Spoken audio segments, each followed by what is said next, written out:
The rain drummed relentlessly on my rig's roof as I barreled down the fog-shrouded back roads of Highway 47, a midnight stretch where the world seemed to hold its breath, waiting for something to shatter the silence. I'm a 35-year-old long-haul trucker from Elmwood, a speck of a town in Illinois where cornfields stretch forever and folks never leave. The road's been my escape for years, miles of asphalt to outrun family ties that felt like chains, and a divorce that left me with nothing but an empty house. I haul freight coast to coast, living out of rest stops and diners where the coffee's always bitter and nights blend into one long blur. It's a solitary life, but it's mine, far from the failures that pile up when you stay put too long. Out here, truckers swap stories like currency at neon-lit oases. Tales of ghosts and ghouls lurking in the shadows of forgotten routes. I'd heard them all. Phantom hitchhikers, cursed bridges, things that bump in the big rig's cab when you're running on fumes. I chalk it up to exhaustion, the kind that creeps in after hours staring at white lines, or loneliness that turns every rear view flicker sinister. Supernatural nonsense. Please, it's just the mind playing tricks, amplified by bad CB chatter and worse weather. I've laughed off my share, calling them tall tales from guys who need a good night's sleep. But one yarn keeps circling back, shared over static and styrofoam cups. An old toll plaza on a derelict spur of 47, appearing only under cover of night and storm. They say it's abandoned, overgrown, a relic from when highways ruled, but with a twist. Drivers who stumble upon it don't always emerge on the other side.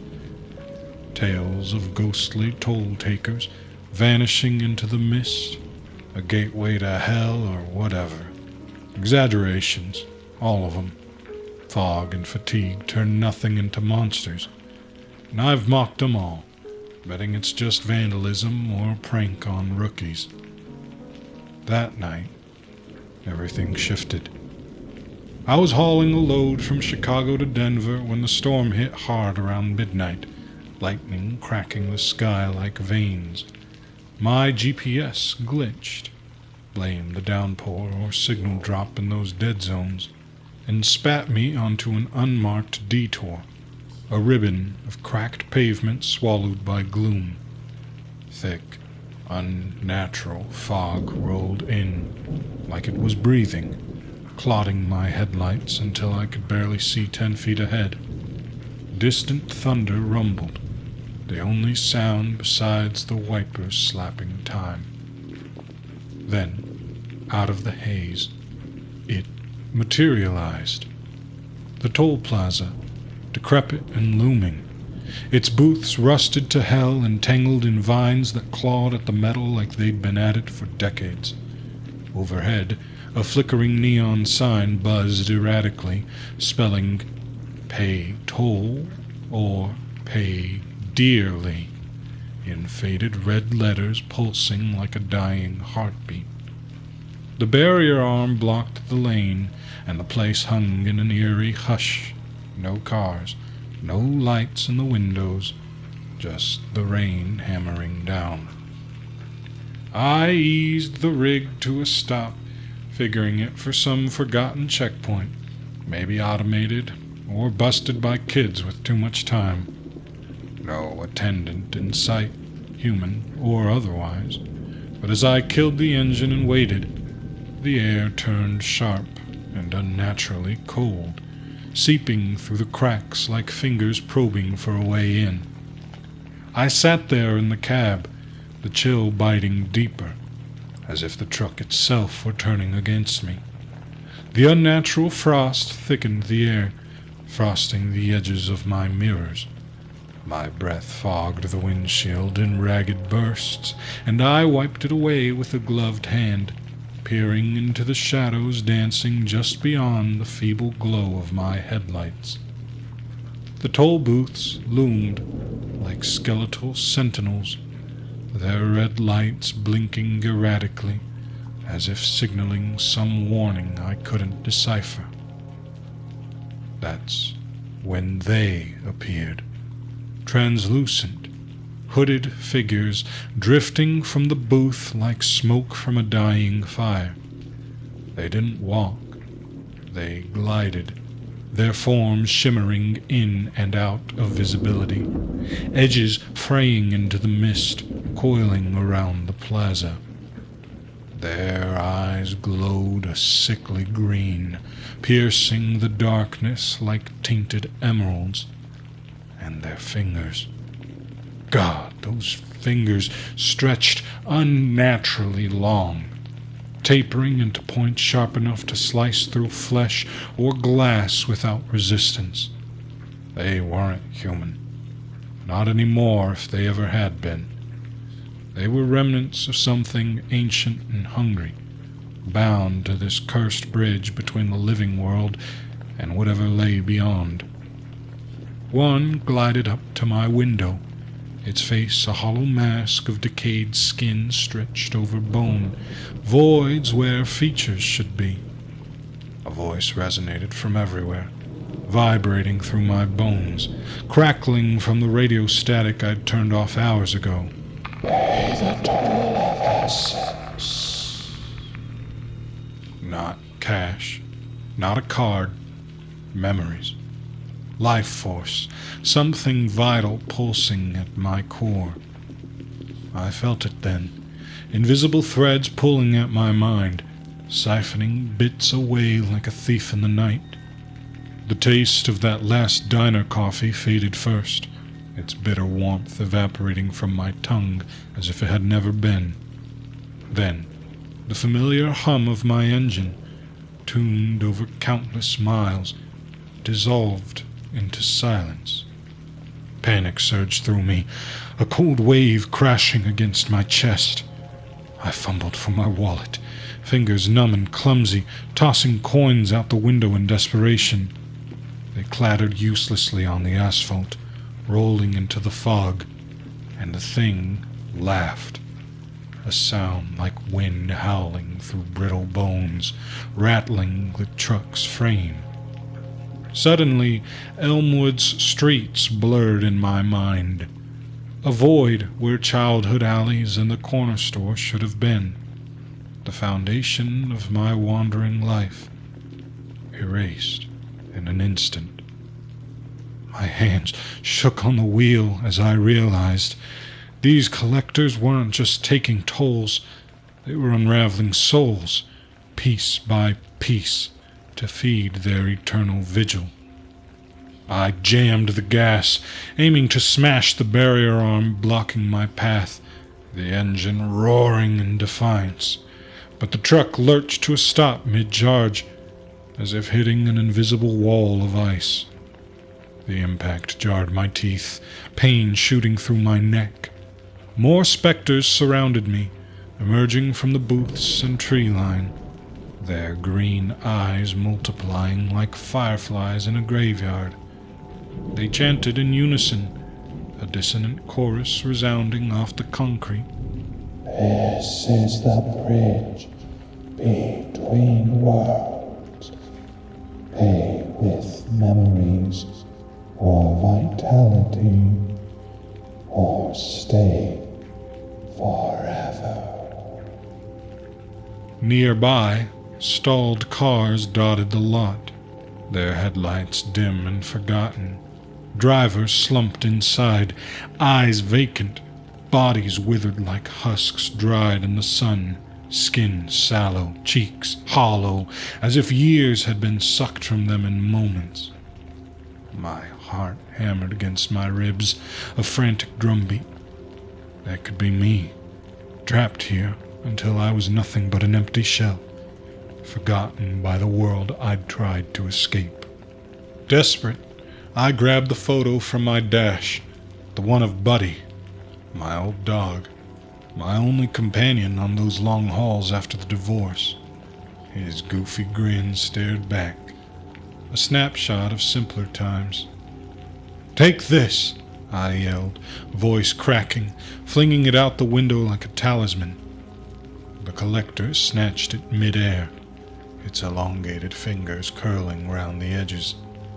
For a split second, it seemed distracted, its glow dimming as it absorbed the memory embedded in the image, the feel of his fur, the sound of his bark. I inched the truck forward, tires crunching over gravel, heart pounding with fragile hope. But another latched on, its form pressing against the glass, cold seeping through like winter's breath. It stole the memory of Dad teaching me to drive. The gravel road crunching under tires, his rough hand on my shoulder. Words of encouragement fading into oblivion. My hands numbed on the wheel, skills slipping away. I could barely remember how to shift gears, the muscle memory unraveling like thread from a spool. Trapped, my truck immobilized by some unseen force, I stumbled out into the biting cold, the fog wrapping around me like a shroud. That's when I met the others, huddled in the shadow of an abandoned SUV. Quinn, a young mother clutching her boy Timmy to her chest, his small face buried in her coat. Harold, an old salesman with a weathered briefcase and eyes full of regret. Mike, the mechanic, grease-stained hands fidgeting with a wrench as if it could fix this nightmare. We eyed each other warily at first, strangers bound by terror. But the collector's distant chants drove us together. We huddled in my rig, the cab a fragile sanctuary against the encroaching mist, sharing our losses in hushed tones filled with despair. Quinn spoke first, her voice trembling as she rocked the whimpering Timmy.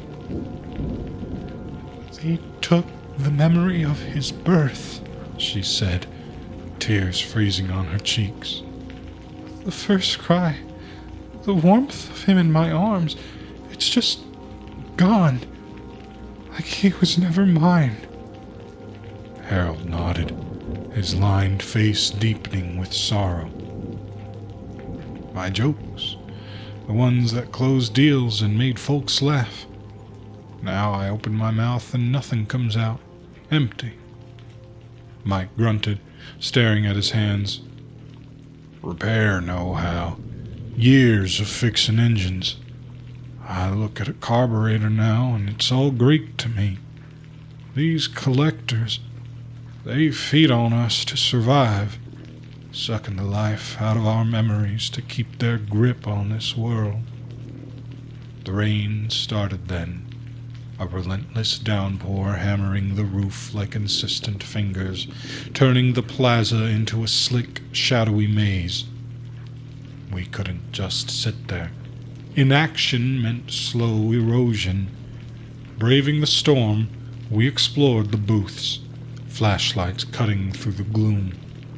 The ancient structures were cracked concrete, overgrown with ivy that pulsed like veins. Inside one, we found ledgers, yellowed pages filled with scrawled entries of extracted tolls. Jonathan R., memory of wedding day, paid in full. Camilla S., vitality of youth, insufficient, detained. A rusted key tumbled from a drawer. Tucked behind it was a faded map etched with symbols marking weak spots in the barrier, places where the veil between worlds thinned. Hope flickered, but it was short-lived. A specter ambushed us from the shadows, its form materializing like condensing fog. It latched onto Harold, fingers piercing his chest intangibly and draining his essence. He gasped, eyes widening as color leached from his face. memories of his grandchildren slipping away. We dragged him back to the truck, his body limp and heavy, dread mounting like the rising water around us. His breaths came shallow, faint traces of lost laughter escaping his lips. The air grew thicker, the chill burrowing into our bones, and I could feel the collectors watching, their green eyes glinting from every dark corner. Later, alone in the cab while the others rested, one targeted me. It hovered outside, its hollow face pressing close, ripping away my first love's face, Reese, with her freckles and the way she'd laugh at my bad driving stories. The memory twisted and vanished, leaving hallucinations in the fog, her form drifting among the specters, calling my name in a voice that wasn't hers, mocking my isolation. I clawed at the door, screaming silently as the world blurred into a nightmare of doubt and loss. Was any of this real? Or was I already one of them, a husk dreaming of escape? We planned distractions, our voices low and urgent in the dim light. Mike suggested clanging his tools against metal to lure them away like moths to a flame. But gaps in my mind bred doubt. Could I trust these people? Quinn's eyes darted suspiciously. Harold muttered accusations under his breath. Our first attempt unfolded in the pouring rain. Quinn baited them with her locket, a silver heart holding a lock of Timmy's hair, dangling it enticingly. I hot-wired the gate mechanism we'd spotted on the map, sparks flying in the wet air as the barrier arm creaked upward. It worked briefly. A path cleared, the fog parting like a curtain. But Timmy, terrified by the shadows, cried out, a sharp, piercing wail that cut through the night. They swarmed then, drawn like predators to prey. The collectors descended, their chants rising to a fever pitch as they enveloped Mike. His screams resounded while fingers delved into his essence, draining every last bit of his mechanical genius and vitality. We watched in horror as his body contorted, skin paling to translucence, eyes igniting with that sickly green glow. He became one of them, his new form murmuring horrors from the mist. Join us. It's easier. The betrayal stung, a fresh wound in our fracturing group. Paranoia hit like a storm surge. Quinn accused me of holding back, her eyes wild with fear. You're not losing as much as us. What are you hiding?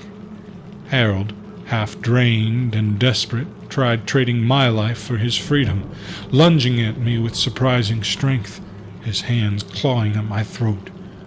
They'll take you instead, he snarled. I fought him off, shoving him into the mud, but in the chaos, a collector slipped through, stealing the faces of my parents.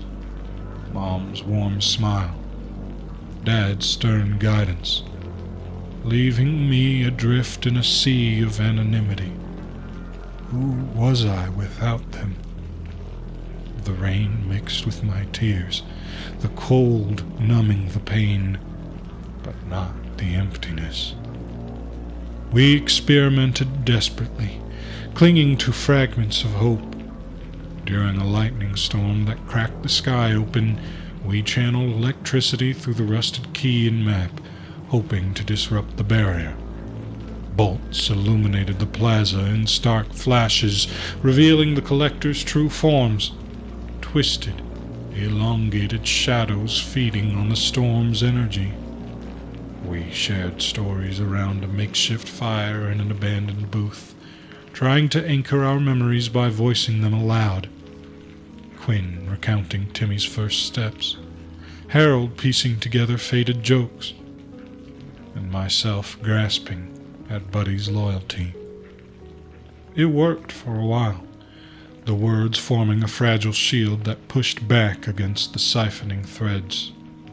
But mimics emerged, specters impersonating our lost ones, sowing lies.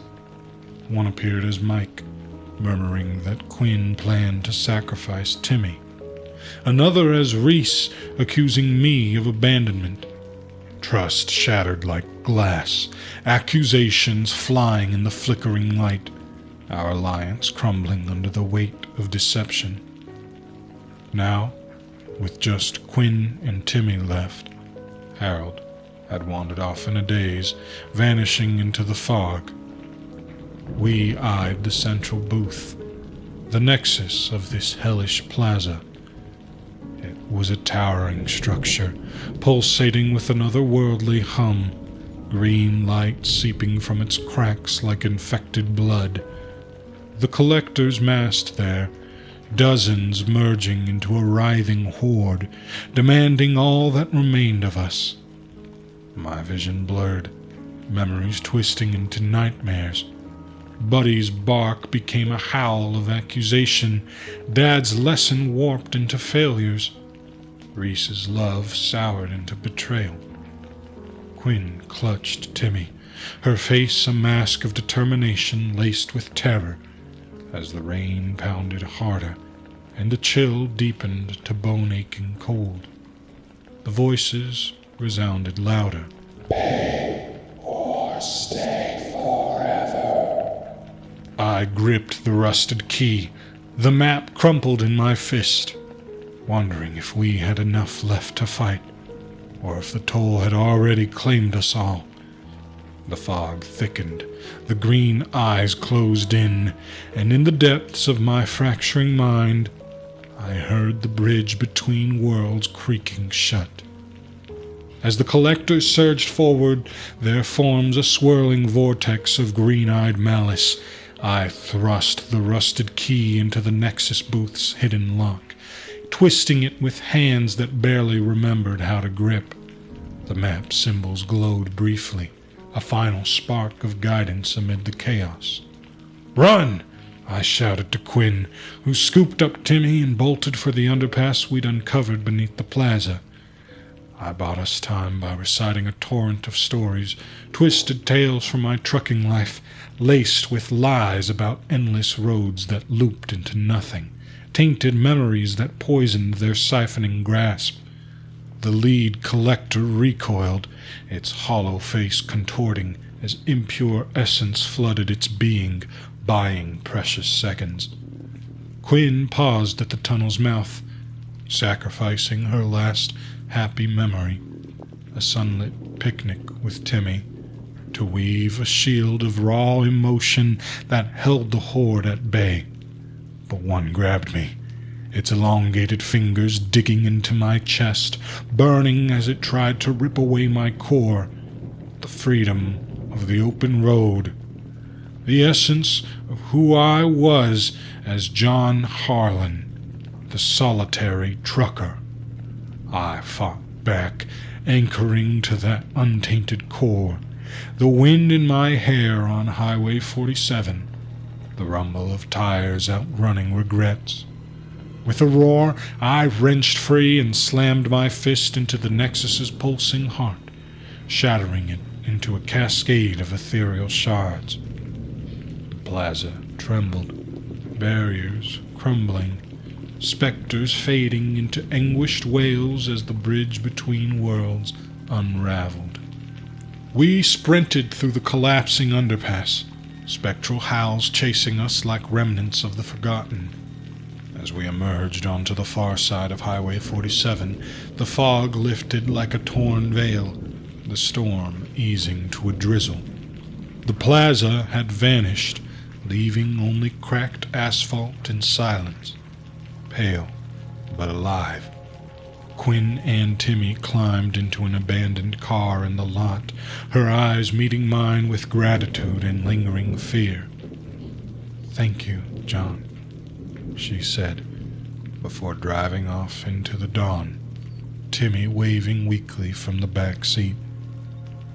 My truck waited, engine humming faithfully, but the mirrors reflected fleeting glimpses of ghostly faces, residual traces of the toll I'd paid. Back on the main route, memory gaps haunted me. Forgotten faces, erased routes, a vitality draining subtly with every storm. At a distant rest stop, Quinn found me again, sharing her family's old warnings of similar gateways. But Harold's fate remained a shadow. Escaped or transformed, I'd never know. The guilt, a permanent passenger. I hit the road again, forever changed. No more mocking tales at neon-lit diners. Now, I warn rookies over CB static. Watch for anomalous fogs, glitches in the night. Pay attention, or pay dearly. The solitude I'd sought feels heavier, laced with vulnerability. But I've endured, my essence preserved through grit and cunning. Years later, barreling down a fog-shrouded back road reminiscent of that fateful night on Highway 47, I glance in the rear view and spot it, a faint outline of the plaza shimmering in the mist, a reminder that the toll of the forgotten never truly ends. I've unknowingly paid life's true currency. Memories, vitality. On every mile, outrunning chains that now bind me to the road's murmurs. Yet, I'm still driving, free in my fractured way. As the world holds its breath, I press on, one white line at a time. Hey guys, it's Malice here. I really appreciate you sticking around until the end of the story. I'm a one-man operation and trying my best to grow, so if you like what you just heard, please leave me a like. Subscribe if you want to hear more, and please send me any reading requests you might have. I'm always struggling to find new content. Thanks again, and stay scared.